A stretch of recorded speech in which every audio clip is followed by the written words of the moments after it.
Hello दोस्तों, मैं संदीप आप सबका अपने यूट्यूब चैनल ज्ञान आरगल में स्वागत करता हूं। आपको बता दें कि सीटेट की आंसर की आ चुकी है दोस्तों, जिसका आपका भी एग्ज़ाम हुआ था।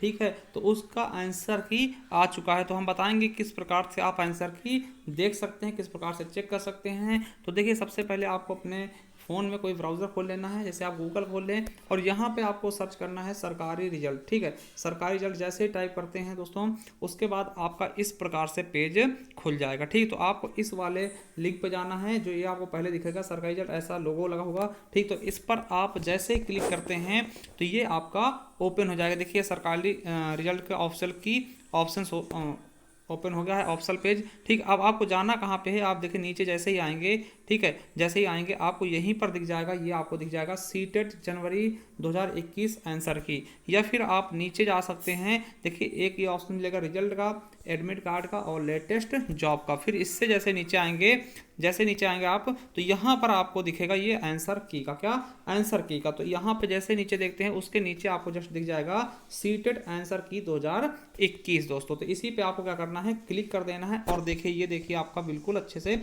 ये खुल गया है। ठीक, इसमें सारी की सारी चीज़ें बता रखी। और देखिए आंसर की 19/2/2021 यानी आज ही क्या हुआ है, रिलीज हुआ है। ठीक है, आपको पता है 31 जनवरी को आपके इसके एग्जाम हुए थे। तो देखिए फिर आपको कहाँ पे जाना है, नीचे आ जाना है दोस्तों। ठीक है, अब देखिए ये लिखा है कि डाउनलोड आंसर की, और ये पेपर 1 और पेपर 2। तो जिसको आप डाउनलोड करना चाहते हैं, चाहे पेपर 1 हो या फिर पेपर 2 हो दोस्तों, ठीक, तो उसको आप क्या करेंगे, क्लिक कर देंगे इस पर। जैसे पेपर 1 का डाउनलोड करना है आंसर की, तो हम देखिए पेपर 1 पे क्लिक करते हैं और इस प्रकार से आपका क्या हो जाएगा, डाउनलोड हो जाएगा। और डाउनलोड होने के बाद आपका इस तरह से खुल जाएगा। ठीक, इस तरह से आपका खुल जाएगा। और देखिए आपके हर एक उसके पूरे के पूरे आंसर आपको मिल जाएंगे। देखिए आपको जैसे कि है पहले क्वेश्चन का कौन सा सही है, पहला नंबर सही है, इस प्रकार से आप देख सकते हैं। जैसे 78 का क्या है, चौथा ऑप्शन सही है। तो इस प्रकार से आप इससे अपने आंसर मिला सकते हैं दोस्तों। ठीक है, अपने आंसर मिला सकते हैं बिल्कुल अच्छे तरीके से। तो इस तरीके से आप देख सकते हैं।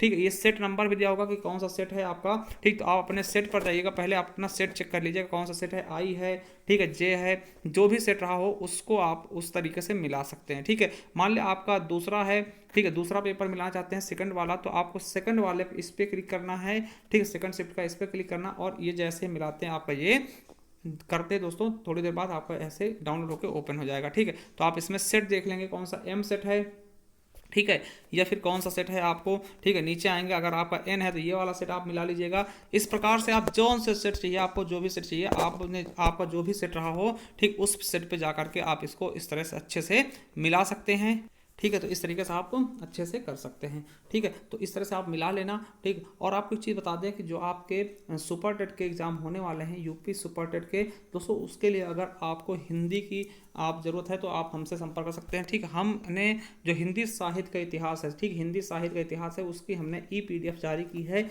ठीक है, आपको चलिए दिखा भी देते हैं। तो देखिए हमारी ये PDF है दोस्तों, हिंदी साहित्य के इतिहास की। आपको बता दें इसमें क्या क्या मिलेगा, तो इसमें बहुत कुछ आपको मिलने वाला है। ठीक, आपको पूरे हिंदी साहित्य का इतिहास मिलेगा, और जो भी पुरस्कार हैं आपको वो मिल जाएंगे, कवियों के उपनाम मिल जाएंगे, जन्म स्थान मिल जाएंगे, और उनकी रचनाएं, ये सब चीज़ें मिल जाएंगी। चलिए थोड़ा सा आपको दिखा भी दें। देखिए इससे हिंदी में प्रथम क्या है, ठीक है, हिंदी के प्रथम लेखिका कौन है, हिंदी के प्रथम कवि कौन है। तो इस प्रकार से इसी तरह के आपको लगभग 135 पॉइंट मिल जाएंगे। ये देख सकते हैं 135 पॉइंट आपको इस तरह से मिलेंगे। ठीक है, कि हिंदी के प्रथम दलित कवि कौन है, तो इस तरीके से मिल जाएंगे। उसके बाद देखिए आपके शुरू हो जाएगा रचनाएं। ठीक है, देखिए प्रमुख रचनाकार और उनकी उपलब्धि, यानी उनके नाम कौन कौन से हैं। आप देख सकते हैं कि अमीर खुसरो का नाम क्या है। ठीक है, तो अमीर खुसरो का नाम अब्दुल हसन है। स्वयंभू को किस नाम से जानते हैं, अपभ्रंश का वाल्मीकि कहते हैं। तो इनके जो निक नेम है दोस्तों, तो ये लगभग आपको 80 कवि होंगे जिनके उपनाम क्या हैं। ठीक, 80+ कवि होंगे जिनके उपनाम क्या है। देखिए 87 कवि हैं जिनके उपनाम क्या हैं। उसके बाद देखिए पुरस्कार हो गया ज्ञानपीठ पुरस्कार। उसके बाद देखिए साहित्य अकादमी पुरस्कार आपको इसमें मिल जाएगा। उसके अलावा जब चलते हैं आगे, तो आपको ये दिखेगा क्या, आपको सरस्वती सम्मान मिल जाएगा। सरस्वती सम्मान किसको दिया गया, कब दिया गया, ये सब चीज़ें मिल जाएंगी। उसके अलावा व्यास सम्मान किसको कब क्यों दिया गया। ठीक है, उसके बाद आपका मंगला प्रसाद पारितोषिक पुरस्कार मिल जाएगा इसी में। ठीक, सलाहकार सम्मान मिल जाएगा। ठीक, जिनको आप खोजते खोजते बहुत समय लग जाएगा, वो सभी चीज़ें हमने इसमें संग्रह की। भारत भारती सम्मान मिल जाएगा आपको। ठीक है, भारत भारती सम्मान के बाद आपको सोवियत लैंड नेहरू पुरस्कार मिल जाएगा। तो आप देख सकते हैं लगभग 8 तरह के पुरस्कार आपको इसमें दिए हुए हैं। उसके अलावा जन्म स्थान है देखिए कवियों के, और हिंदी की पत्र पत्रिकाएं हैं। ठीक है, उसके बाद देखिए पत्र पत्रिकाओं के बाद क्या है, संपूर्ण हिंदी साहित्य का इतिहास। इतिहास क्या है, संपूर्ण हिंदी साहित्य का इतिहास देखिए 143 पेज का है। तो ये चीज़ें आपको पूरा संपूर्ण हिंदी साहित्य का इतिहास इसमें होगा।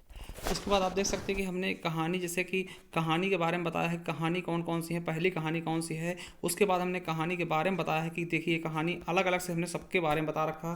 ठीक, कहानी हो गई। कहानी के बाद आलोचना के बारे में, आलोचना क्या होता है, ठीक है, और कौन सी प्रथम आलोचना, देखिए हिंदी आधुनिक हिंदी के व्यवहारिक आलोचना के जनक कौन है, ये सब चीज़ें। फिर उसके बाद हमने प्रमुख जो आलोचना है उनके बारे में बताया। तो इस तरीके से बहुत सी चीज़ें हमने बताई हैं, तो इनको हम ज़्यादा दिखा नहीं सकते क्योंकि बहुत लंबा टाइम चला जाएगा। ठीक है, अब देखिए इसके अलावा देखिए हमने क्या किया, यात्रा वृत्तांत हैं। ठीक, ये देखिए यात्रा वृत्तांत हो गए, रिपोर्टाज हो गया, पहला क्या है, और रेखा चित्र हो गए कि कौन से रेखा चित्र किसने लिखा, जैसे डॉक्टर नगेंद्र का लिखा है चेतना का बिंब। संस्मरण हो गए, संस्मरण के बाद आप देख सकते हैं दोस्तों। फिर इसके बाद देखिए हमने प्रमुख 10 कवियों के नाम भी लिखे हैं और उनकी रचनाएं, जन्मस्थान संबंधित जो भी चीज़ें हैं ये चीज़ हमने शामिल की हुई हैं। ठीक है, तो ये चीज़ आप समझ सकते हैं। ठीक, अब देखिए अगर आपको ये चाहिए, ठीक है, तो आप क्या कर सकते हैं, हमें इस नंबर पे क्या व्हाट्सअप कर सकते हैं, क्या इस नंबर पे व्हाट्सअप कर सकते हैं। और इसका प्राइस कितना, हमने 50 रुपये रखा है।